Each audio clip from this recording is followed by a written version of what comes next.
जय हिंद। मैं रजित कुमार आप सभी का स्वागत करता हूं न्यूट्रिशंस पे।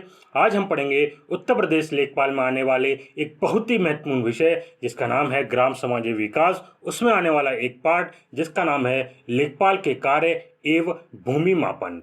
चलिए शुरू करते हैं, लेकिन उससे पहले आप हमारे टेलीग्राम चैनल को जरूर ज्वाइन करें। यहाँ आपको सभी वीडियोस की नोटिफिकेशंस और पीडीएफ मिल जाएगी। चलिए शुरू करते हैं आज के पहले क्वेश्चन से। आज का पहला क्वेश्चन ये रहा, उत्तर प्रदेश राजस्व विभाग का मुख्यालय कहाँ स्थित है?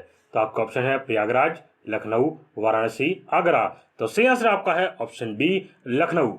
उत्तर प्रदेश राजस्व विभाग में राजस्व सचिव के अंतर्गत 5 विभाग दृश्य आते हैं, जो कि राजस्व परिषद, चकबंदी आयुक्त, राहत आयुक्त, निर्देशक, भूमि अध्यापति एवं प्रमुख संपादक, जिला गजेटियर कार्यरत हैं।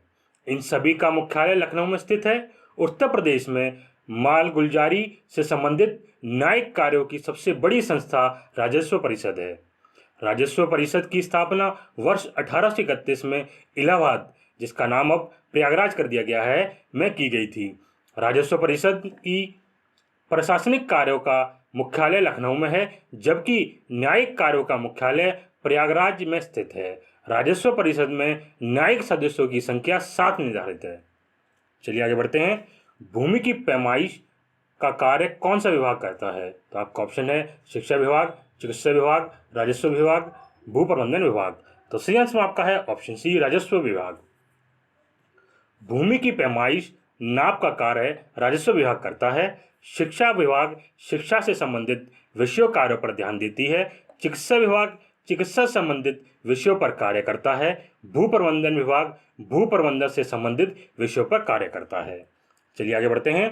राजस्व परिषद के प्रशासनिक एवं न्यायिक कार्यों को किस वर्ष पृथक कर दिया गया था? तो आपका ऑप्शन है 1942-43 में, 1944-45 में, 1947-48 में, 1950-51 में। तो सही आंसर आपका है ऑप्शन सी, 1947-48 में। राजस्व परिषद के प्रशासनिक एवं न्यायिक कार्यों को वर्ष 1947-48 में पृथक किया गया था। दोनों के कार्य क्षेत्र में अंतर होने के साथ ही काम के बोझ को कम करने के उद्देश्य से दोनों विभागों को अलग अलग कर दिया गया। राजस्व परिषद में कुल 19 अनुभाग हैं। इन अनुभागों के अंतर्गत राजस्व परिषद द्वारा किए जाने वाले कार्यों का उल्लेख किया जाता है। चलिए आगे बढ़ते हैं। वृक्षारोपण एवं बंजर भूमि विकास राजस्व परिषद के किस अनुभाग के अंतर्गत आता है? तो आपका ऑप्शन है अनुभाग 2, अनुभाग 3, अनुभाग 4, अनुभाग 5। तो सही आंसर आपका है ऑप्शन ए, अनुभाग 2। जी हाँ, वृक्षारोपण एवं बंजर भूमि विकास राजस्व परिषद के अनुभाग 2 में आता है। चलिए आपको अनुभाग के और बारे में जानकारी दे दें। राजस्व परिषद के प्रमुख अनुभाग। लखनऊ में स्थित प्रशासनिक कार्यालय राजस्व परिषद के कुल 19 अनुभाग हैं तथा 14 प्रकोष्ठ हैं। इसके अतिरिक्त प्रयागराज के कार्यालय में 2 अनुभाग हैं। तो आपके अनुभाग कुछ इस प्रकार हैं। राजस्व अनुभाग 1, जिसके अंतर्गत आता है जमींदारी उन्मूलन, भूमि व्यवस्था को लागू करना तथा राजस्व ग्रामों के सृजन और अन्य संपत्ति से संबंधित कार्य।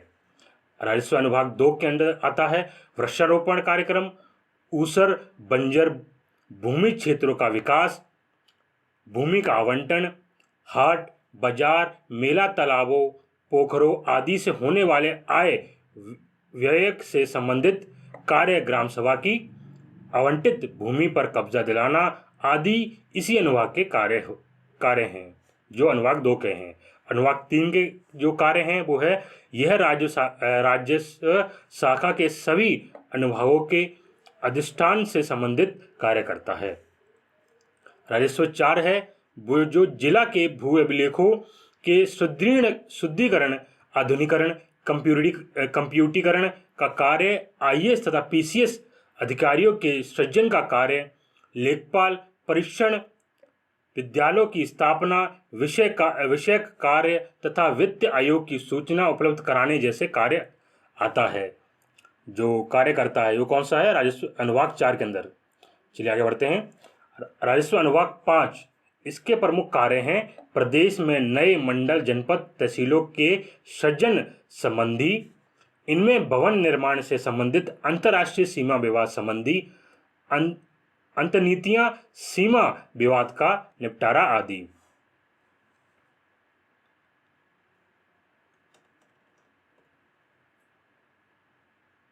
राजस्व अनुभाग 6, यह प्रदेश में राजस्व परिषद के नवीन पदों का सृजन, सदस्य कार्य विभाजन, भू राजस्व के अभ्यर्पण, छूट तथा मालिकाना हक संबंधित कार्य, रेलवे की अतिरिक्त भूमि का बंदोबस्त संबंधी कार्य, विस्थापित की सहायता एवं पुनर्वास संबंधी कार्य करता है।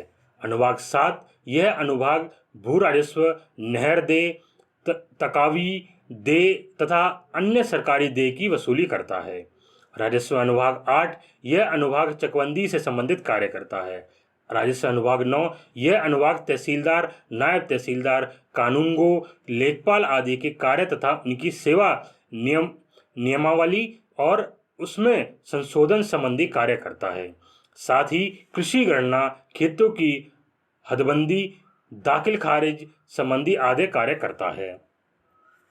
राजस्व अनुभाग 10, अपराधों से संबंधित शिकायत पत्र लेना, आपदा पीड़ितों की सहायता, अनुदान, बाढ़ नियंत्रण, आपदा के कारण लगान की माफी संबंधी कार्य अनुभाग 10 के द्वारा संपन्न किए जाते हैं।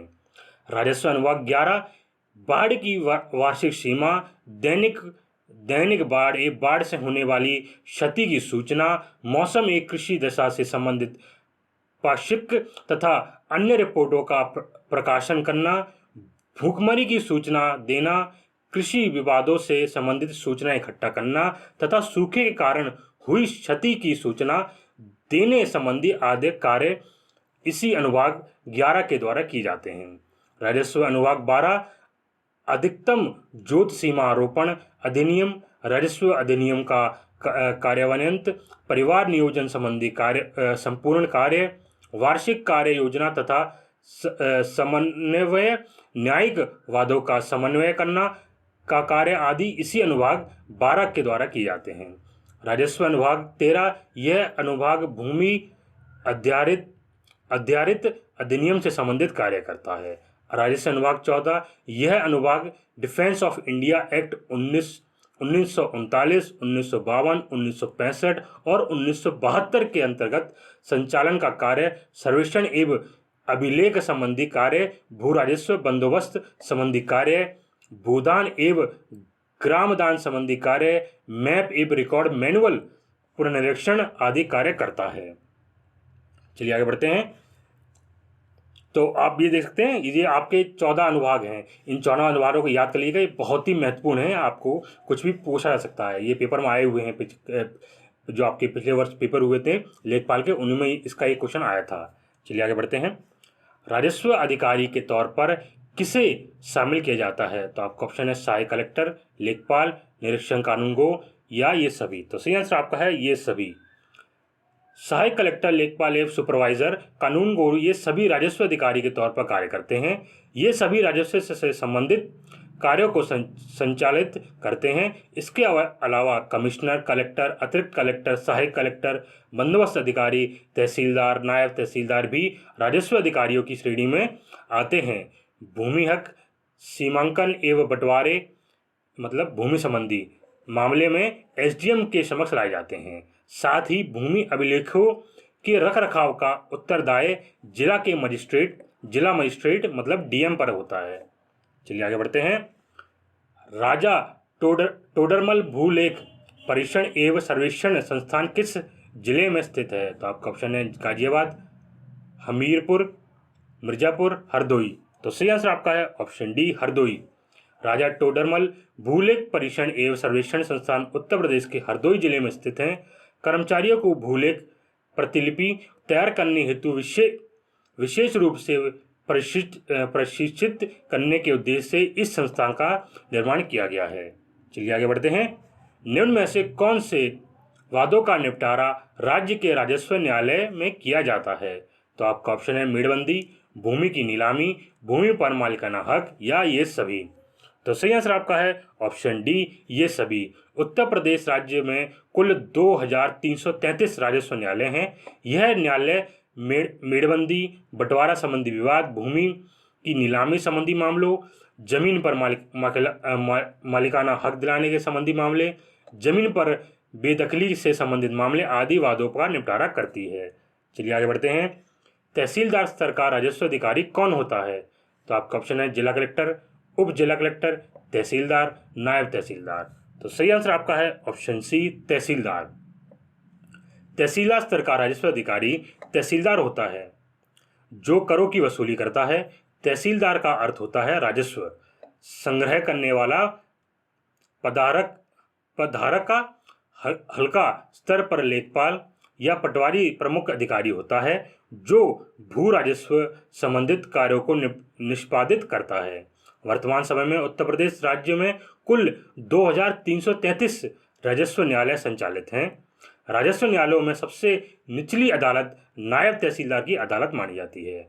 चलिए आगे बढ़ते हैं। गांव की संपूर्ण भूमि का विवरण कौन रखता है? तो आपका ऑप्शन है लेखपाल, कानूनगो, तहसीलदार, नायब तहसीलदार। तो सही आंसर आपका है ऑप्शन ए, लेखपाल। गांव की संपूर्ण जमीन का विवरण लेखपाल रखता है। लेखपाल ग्राम स्तर का कर्मचारी होता है जिसे अधिकारी क्षेत्र में एक या एक से अधिक गांव आते हैं। किस गांव के पास कितनी भूमि है, भूमि का रूप क्या है, भूमि पर कितना लगान निर्धारित है, इन सभी की जानकारी लेखपाल के पास होती है। कृषक के निधन के पश्चात तहसीलदार या अपर जिला कलेक्टर की आज्ञा से लेखपाल उत्तराधिकारी को भूमि का हस्तांतरण करता है। चलिए आगे बढ़ते हैं। लेखपाल द्वारा खरीद पड़ताल किस तिथि को प्रारंभ की जाती है? तो आपका ऑप्शन है 20 अगस्त, 10 अगस्त, 30 अगस्त, किसी भी तिथि को नहीं। तो आपका ऑप्शन है, सही आंसर इसमें आपका है ऑप्शन बी, 10 अगस्त। लेखपाल द्वारा खरीद पड़ताल 10 अगस्त को प्रारंभ होती है। खरीफ फसलों की बुआई जुलाई अगस्त में की जाती है। दूसरी पड़ताल को रबी पड़ताल कहते हैं तथा तीसरी पड़ताल को जायद पड़ताल कहते हैं। ठीक है, आप ये याद करिए, बहुत इंपॉर्टेंट क्वेश्चन है। इस पे क्वेश्चन आया था पिछले वर्ष क्वेश्चन में। चलिए आगे बढ़ते हैं। पटवारी पद का सृजन किसके शासनकाल में प्रारंभ हुआ था? तो आपका ऑप्शन है अकबर, हुमायूं, शेरशाह, शाहजहां। तो सही आंसर आपका है ऑप्शन सी, शेरशाह। पटवारी पद का सृजन शेरशाह के शासनकाल में प्रारंभ हुआ था। शेरशाह ने भू राजस्व के क्षेत्र में व्यापक सुधार किया था। इसकी देखरेख के लिए उद्देश्य से शेरशाह ने पटवारी पद का सृजन किया था। पटवारी को लेखपाल भी कहा जाता है। पूर्व प्रधानमंत्री चौधरी चरण सिंह ने उत्तर प्रदेश राज्य के मुख्यमंत्री पद पर रहते हुए पटवारी शब्द के स्थान पर लेखपाल शब्द प्रयुक्त करने हेतु निर्देश दिया था। चलिए आगे बढ़ते हैं। भू कृषि का रिकॉर्ड कौन सा है? तो आपका ऑप्शन है गिरदावरी, पंचनामा, जमाबंदी, खतौनी। तो सही आंसर आपका है ऑप्शन ए, गिरदावरी। भू कृषि से संबंधित समस्त रिकॉर्ड समानयंत गिरदावरी कहलाता है। यह एक प्रकार से फसल सर्वे है जिसे वर्ष में 2 बार किया जाता है। जामबंदी में किसानों की समस्त कृषि भूमि का प्रलेख होता है। खतौनी में भूमि का समस्त ब्यौरा होता है जिसे लेखपाल द्वारा तैयार किया जाता है। भू राजस्व की वसूली करने वाला कर्मचारी अमीन कहलाता है। वह लेखपाल के साथ मिलकर राजस्व को संग्रहित करता है। खसरा भी पटवारी या लेखपाल द्वारा तैयार किया जाता है। चलिए आगे बढ़ते हैं। खसरा में किसका उल्लेख नहीं किया जाता है? तो आपका ऑप्शन है खेतों का क्षेत्रफल, ऊर्जा के स्रोत, सिंचाई के स्रोत, फसलों का विवरण। तो सही आंसर आपका है ऑप्शन बी, ऊर्जा के स्रोत। खसरा में खेतों का क्षेत्रफल, जोत के मालिक का नाम, सिंचाई के स्रोत एवं बोई जाने वाली फसल का व्यापक विवरण होता है। खसरा को लेखपाल द्वारा 20 अप्रैल तक पूर्ण किया जाता है। खसरा गांव का प्रमुख रजिस्ट्रार होता है। प्रत्येक गांव के लिए अलग अलग रजिस्टर बनाया जाता है। इसमें ऊर्जा स्रोत का उल्लेख नहीं होता है। चलिए आगे बढ़ते हैं। गांव के नक्शे को गांव में कहा जाता है? गांव के नक्शे को गांव में कहा जाता है? आपका ऑप्शन है मजारा, सजारा, खसरा, इनमें से कोई नहीं। तो सही आंसर आपका है ऑप्शन बी, सजरा। लेखपाल के पास संपूर्ण गांव का नक्शा होता है। इसे गांव में सजरा भी कहते हैं। यह कपड़े पर बना होता है। सजरे में गांव की आबादी एवं वन क्षेत्र को अलग अलग दिखाया जाता है। चलिए आगे बढ़ते हैं। खतौनी में कुल कितने कॉलम होते हैं? तो आपका ऑप्शन है 8, 10, 13, 15। तो सही आंसर आपका है ऑप्शन सी, 13। खतौनी में कुल 13 कॉलम होते हैं। इसमें भूमि का समस्त ब्यौरा विद्यमान रहता है। इसमें लेखपाल द्वारा 15 नवंबर से पूर्व तैयार कर लिया जाता है। इसमें होने वाले परिवर्तन को लाल रंग की स्याही से रेखांकित किया जाता है। इसे 6 वर्ष में एक बार बनाया जाता है। चलिए आगे बढ़ते हैं। ब्रिटिश शासन के दौरान उत्तर प्रदेश में भूमि पंजीकरण किस अधिकारी के द्वारा किया जाता था? तो आपका ऑप्शन है राज्यपाल, लिपिक, लेखपाल, काजी। तो सही आंसर आपका है ऑप्शन सी, लेखपाल। ब्रिटिश शासन के दौरान उत्तर प्रदेश में भूमि पंजीकरण लेखपाल द्वारा किया जाता था। लेखपाल के पास संपूर्ण भूमि का ब्यौरा होता था, इसलिए उन्हें यह काम सौंपा गया था। भूमि के कार्य विकार्य के पश्चात भूमि में दाखिल खारिज की संपूर्ण प्रक्रिया लेखपाल द्वारा संपन्न की जाती है। चलिए आगे बढ़ते हैं। जामबंदी से क्या तात्पर्य है? तो आपका ऑप्शन है कृषि प्रलेख, मैपिंग सीट, भू अधिकारियों के प्रलेख, पटवारी के नक्शे की कपड़े की कॉपी। तो सही आंसर आपका है ऑप्शन सी, भू अधिकारियों के प्रलेख। जामबंदी भू अधिकारियों का प्रलेख होता है। जामबंदी के रजिस्ट्रार में निम्नलिखित का विवरण रहता है: भू मालिकों के नाम, भूमि का क्षेत्र, भूमि मालिकों का शेयर, खेती किराया, राजस्व जमीन इत्यादि। जामबंदी में 2 प्रतियां तैयार की जाती हैं जो भू अधिकारियों के अभिलेखों से संबंधित होती हैं। इसकी व्यवस्था तहसील द्वारा प्रत्येक गांव के लिए की जाती है। एक प्रति सरकार के पास होती है तथा दूसरी प्रति लेखपाल के पास होती है, लेखपाल के पास रखी होती है। ठीक है, आपको मैं इसका सही आंसर यहाँ दिया हुआ नहीं है, तो आपको मैं इसमें सही आंसर दे देता हूँ। आपका ये सही आंसर इसमें ये है। ठीक है, ये सही आंसर आपका है। चलिए आगे बढ़ते हैं। उत्तर प्रदेश में चकबंदी योजना का प्रारंभ किस वर्ष हुआ था? तो आपका क्वेश्चन है 1952, 1954, 1956, 1958। तो सही आंसर आपका है ऑप्शन बी, 1954। उत्तर प्रदेश में चकबंदी योजना का वर्ष 1954 में प्रारंभ हुई थी। वर्तमान में यह मुजफ्फरनगर में कैराना तहसील एवं सुल्तानपुर के मुसाफिर खाना तहसील में प्रारंभ हुई थी। वर्ष 1954 में चकबंदी योजना को संपूर्ण उत्तर प्रदेश में लागू कर दिया गया था। चकबंदी व्यवस्था को क्रियान्वित करने हेतु उत्तर प्रदेश सरकार ने राज्य को अनेक कटकों में विभाजित किया है। प्रत्येक कटक में चकबंदी समिति गठित की जाती है। इसमें कम से कम 5 एवं अधिक से अधिक 11 सदस्य होते हैं। चलिए आगे बढ़ते हैं। एक कृषि खेती के मापन की सर्वोत्तम विधि क्या होती है? तो आपका ऑप्शन है जरीब, plane table, prismatic compass, theodolite. तो सही आंसर आपका है ऑप्शन ए, जरीब। एक कृषि खेती के मापन की सर्वोत्तम विधि है जरीब। इसके माध्यम से कृषि खेत का सार्थक माप किया जाता है। एक जरीब की लंबाई करीब 55 गज होती है। चलिए आगे बढ़ते हैं। जरीब लाइन की ओर जाने वाली मेड़ को क्या कहा जाता है? तो आपका ऑप्शन है दाखिली मोड़, दोमेड़ा, समेड़ा, चौमेड़ा। तो सही आंसर आपका है ऑप्शन ए, दाखिली मोड़। जरीबी लाइन की ओर जाने वाली मेड़ को दाखिली मोड़ कहा जाता है वह कोना जहां खेत की 3 मेड़ आपस में मिलती है सहमेड़ा कहलाती है। यह कोना जहां खेत की 4 मेड़ें मिलती हैं चौमोड़ा कहलाती हैं। चलिए आगे बढ़ते हैं।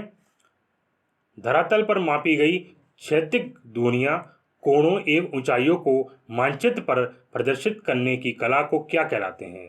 तो क्या कहते हैं? तो आपका ऑप्शन है मानचित्र कला, सर्वेक्षण कला, चित्रांकन, धरातल प्रदर्शन कला। तो सही आंसर आपका है ऑप्शन बी सर्वेक्षण कला। धरातल पर मापी गई क्षैतिज दूरियां कोण तथा ऊंचाइयों को मानचित्र पर प्रदर्शित करने की कला को सर्वेक्षण कला कहते हैं। इसमें विभिन्न यंत्रों का उपयोग किया जाता है। चलिए आगे बढ़ते हैं कि किसी दी गई निर्देश दिशा या यामांतर से किसी रेखा तक क्षैतिज कोण कहलाता है।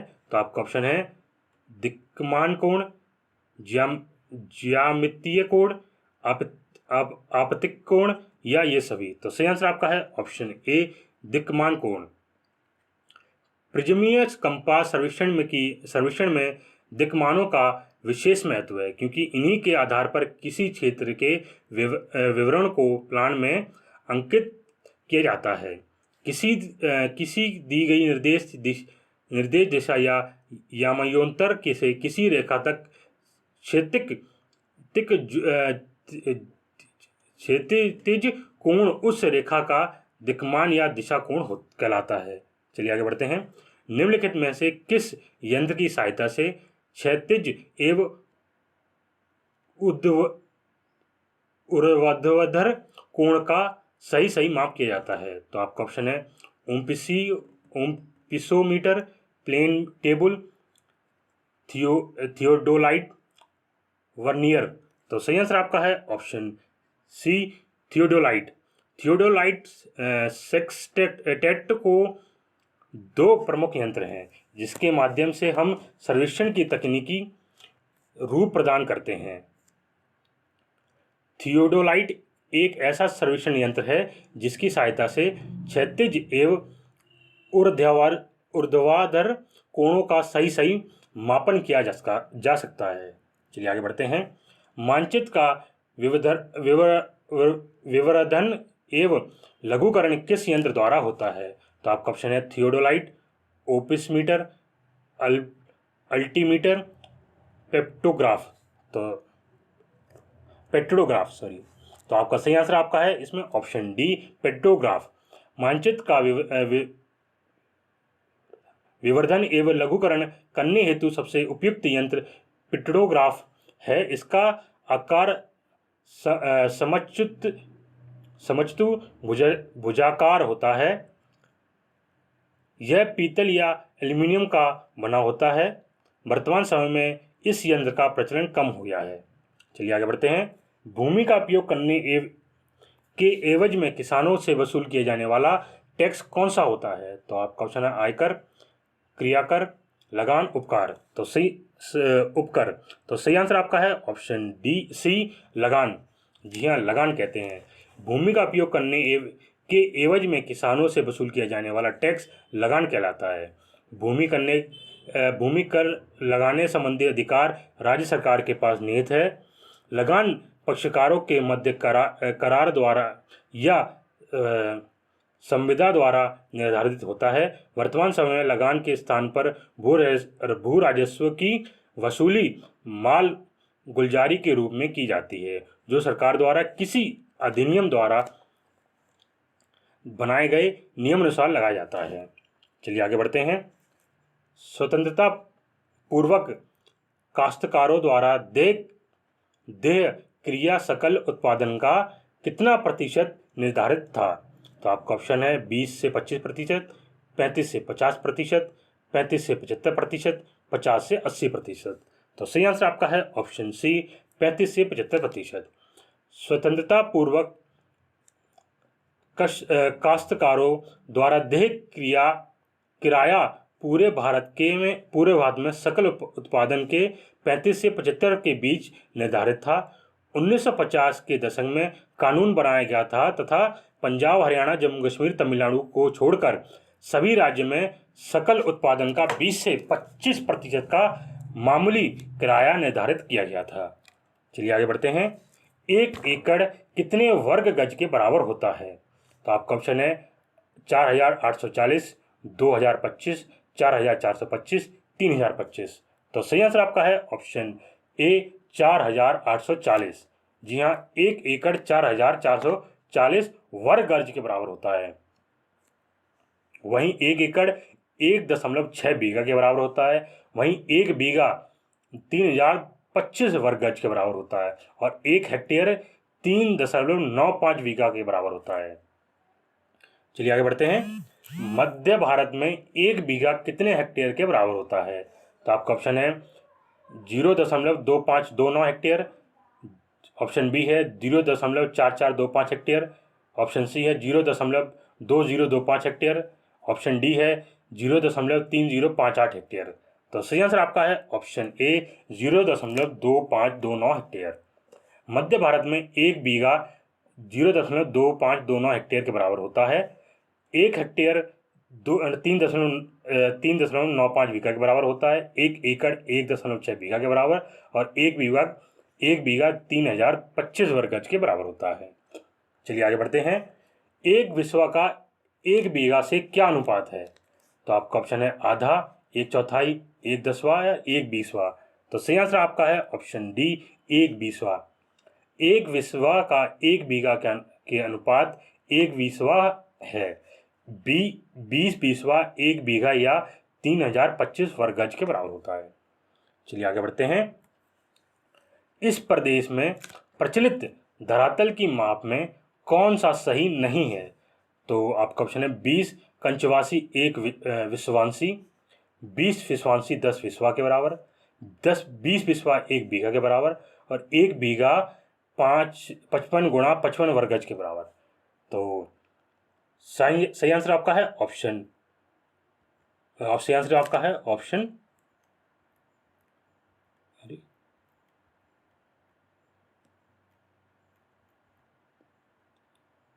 चलिए इसमें आप सही आंसर में आपका है वो है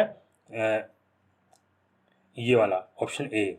ठीक है, और इसमें एक और क्वेश्चन है। गट्टड़ जमीर की लंबाई होती है 64 फुट, 70 फुट, 75 फुट, 78 फुट। तो सही आंसर आपका है ऑप्शन ए 64 फुट। गट्टर जरीब की लंबाई 64 फुट होती है। ब्रिटिश शासनकाल के दौरान इसका उपयोग अधिक होता था। गडटरी जरीब का वर्तमान समय में भी अधिक इस्तेमाल होता है। ठीक है, चलिए आपको अब भूमि क्षेत्रफल माप की प्रचलित इकाइयाँ जो कि संपूर्ण भारत के संदर्भ में है उसके बारे में जानकारी दे देते हैं। ठीक है, जैसे 1 बीघा का मापन की स्थायी इकाई और क्षेत्रफल और विवरण जिसको तीनों शामिल। जैसे 1 बीघा होता है हमारा वो 968 वर्ग गज के बराबर होता है। हिमाचल प्रदेश एवं उत्तराखंड के कुछ विभागों में प्रचलित है ये। और 1 बीघा 1600 वर्ग गज के बराबर होता है। बंगाल एवं असम में खेतों की मापन की इकाई के बराबर मापन होता है। मतलब 1 बीघा मतलब 1600 वर्ग गज में माना जाता है बंगाल और असम के खेतों में। ठीक है, और 1 पक्का बीघा 3025 वर्ग गज के बराबर होता है। तो पक्का बीघा का मापन शाहजहानी जरीब से किया जाता है जो 165 फुट लंबी होती है। 1 पक्का बीघा मतलब 1 गुणा 1 वर्ग जरीब के बराबर होता है और वहीं 165 गुणा 165 वर्ग फुट के बराबर होता है और 27,225 वर्ग फुट के बराबर होता है और 3025 वर्ग गज के बराबर होता है 1 पक्का बीघा। ठीक है, और वहीं 1 बीघा 1936 वर्ग गज के बराबर होता है। ठीक है, ये राजस्थान, पंजाब, हरियाणा, बिहार, उत्तर प्रदेश राज्यों में प्रयुक्त माना होता है। राजस्थान, गुजरात के कुछ भागों में प्रयुक्त होता है। यह गटरी जरीब में नापा जाता है। 1 बीघा 1 गुणा 1 वर्ग मीटर 1 वर्ग गटरी जरीब के बराबर होता है और 132 गुणा 132 वर्ग फुट के बराबर होता है और 17,424 वर्ग फुट के बराबर होता है और 1936 वर्ग गज के बराबर होता है 1 बीघा। ये सब इनके बराबर होता है, ये याद कर लीजिएगा। चलिए आगे बढ़ते हैं। एक एयर 100 वर्ग मीटर के बराबर होता है। तो भारत के भू क्षेत्र मापन की नवीनतम इकाई है ये। एक अंकनम 72 गज के बराबर होता है। कर्नाटक तथा आंध्र प्रदेश में प्रचलित इस इकाई में 1 एकड़ 605 अंकनम के बराबर होता है।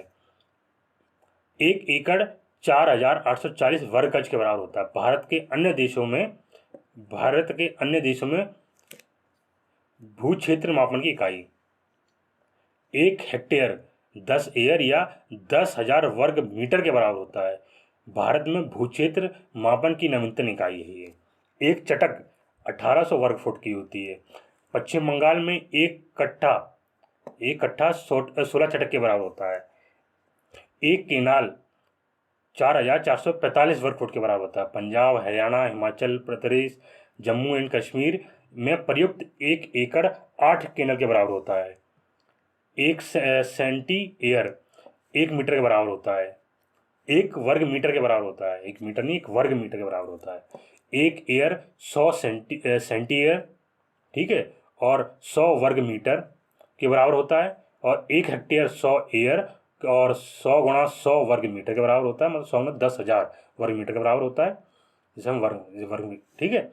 और 1 सेंटी होता है 1 वर्ग मीटर, और 1 एकड़ में 100 सेंटी होते हैं, और 100 गुणा 435.6 वर्ग फुट होता है। मतलब 43,560 वर्ग फुट के बराबर होता है।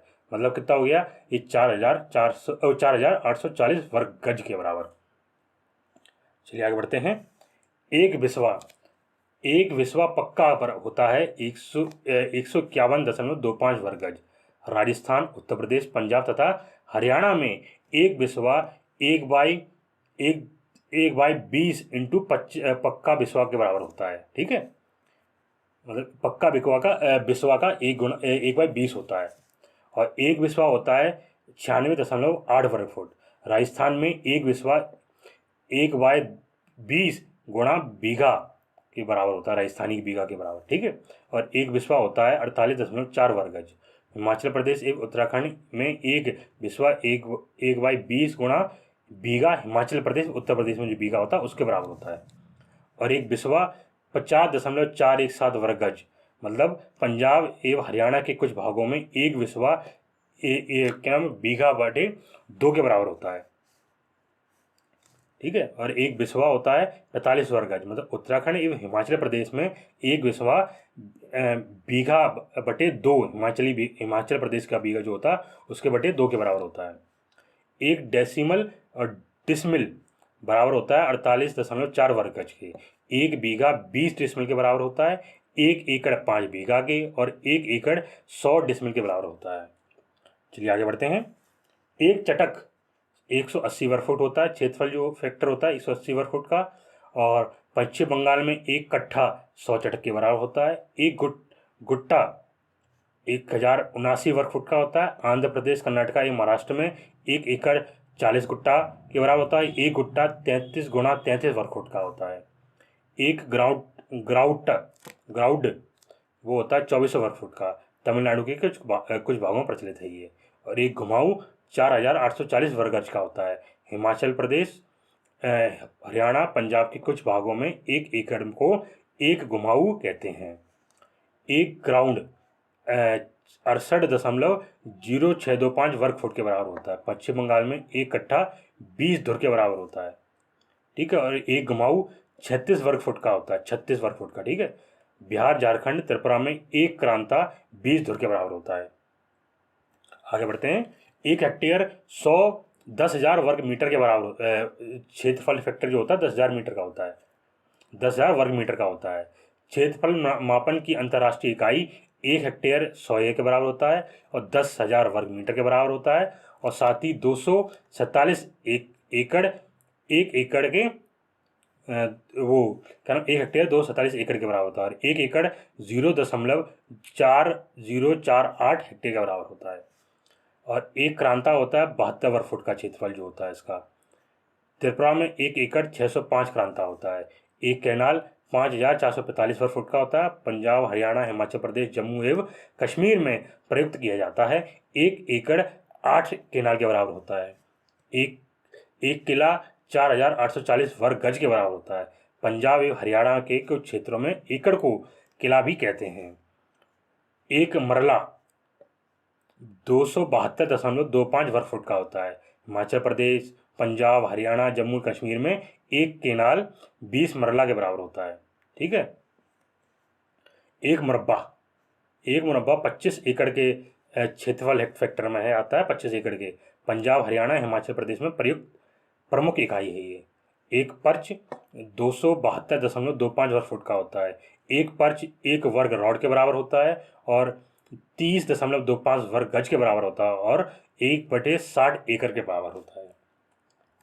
और एक लेचा होता है 144 वर्ग फुट के क्षेत्रफल फैक्टर में।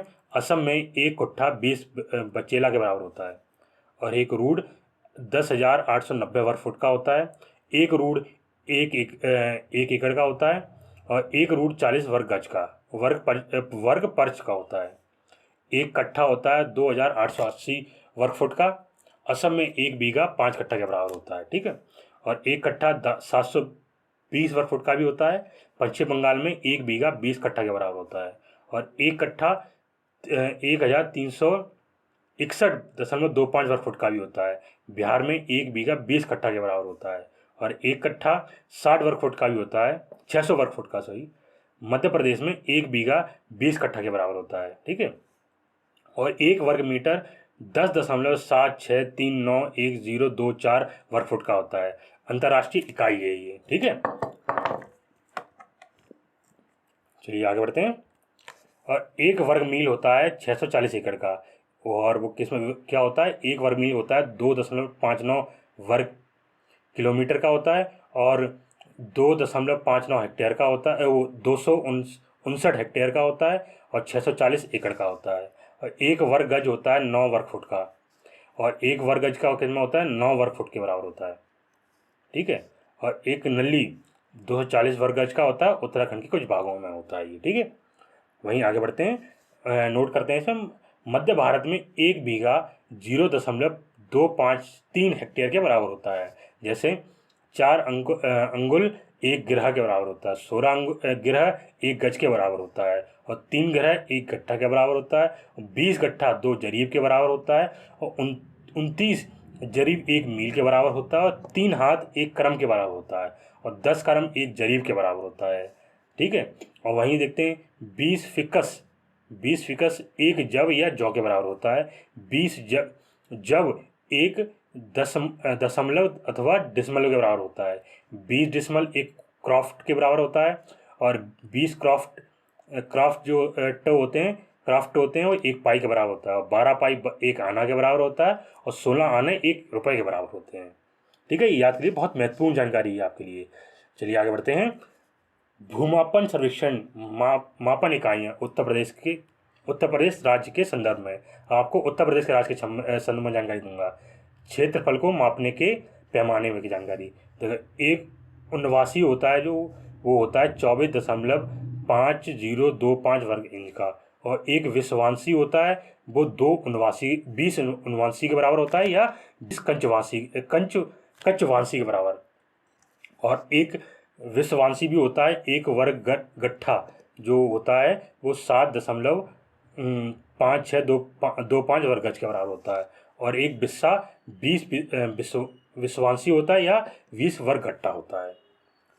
और एक कच्चा बीघा जो होता है, एक कच्चा बीघा होता है 2/3 बिस्से, मतलब 1008 वर्ग गज या 3 वर्ग फुट के बराबर, या आप कह सकते हो 843 वर्ग मीटर के बराबर।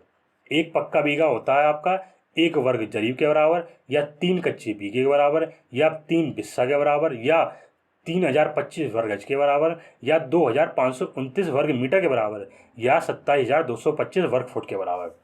और एक पक्का बीघा होता है 55 गुणा 55 यार्ड के बराबर या 0.25 एकड़ के 625 एकड़ के बराबर या 0.253 हेक्टेयर के बराबर या 5 कनाल के बराबर या एक कनाल में 20 मरला होते हैं। ठीक है, याद रखना ये।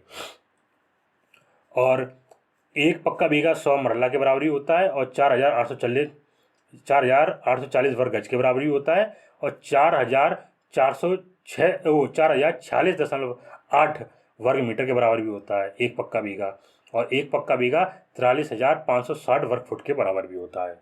चलिए और बढ़ते हैं आगे। 1 एकड़ 0.4047 हेक्टेयर के बराबर होता है, या 1.6 बीघा के बराबर होगा, या 8 कनाल के बराबर होगा, या 160 मरला के बराबर होगा, या 2.4711 एकड़ के बराबर होगा, या 3.95 बीघा के बराबर होगा। 1 हेक्टेयर 11,960 यार्ड या 10,000 वर्ग मीटर के बराबर होता है। ठीक है, बस आज के लिए और आज की जानकारी और दे दें इसके बारे में। उत्तर प्रदेश में भूमि नापने का पैमाना, वैसे भूमि कैसे नापी जाती है। एक लट्ठा जो होता है वो 99 इंच का या 8 फुट 3 इंच का होता है। एक उनवासी जो होता है एक कंचावासी के बराबर होता है, और 20 कंचावासी एक विश्वासी के बराबर होता है, मतलब 1 वर्ग लट्ठा के बराबर। और 20 विश्वासी या 20 वर्ग लट्ठा एक विश्वा या 1361 वर्ग फुट का होता है। एक विश्वा 1 बीघा या 3025 वर्ग गज के बराबर होता है। 1 गज इलाही 55 गज के बराबर होता है। 1 बीघा 60 × 60 वर्ग गज इलाही के बराबर होता है, और 1 बीघा 55 × 55 मतलब 3025 वर्ग के बराबर होता है। ठीक है, आज के लिए बस इतना ही रखते हैं। अगर आपको ये वीडियो अच्छी लगी हो तो हमारी इस वीडियो को लाइक करें और हमारे चैनल को सब्सक्राइब करें। धन्यवाद। जय हिंद।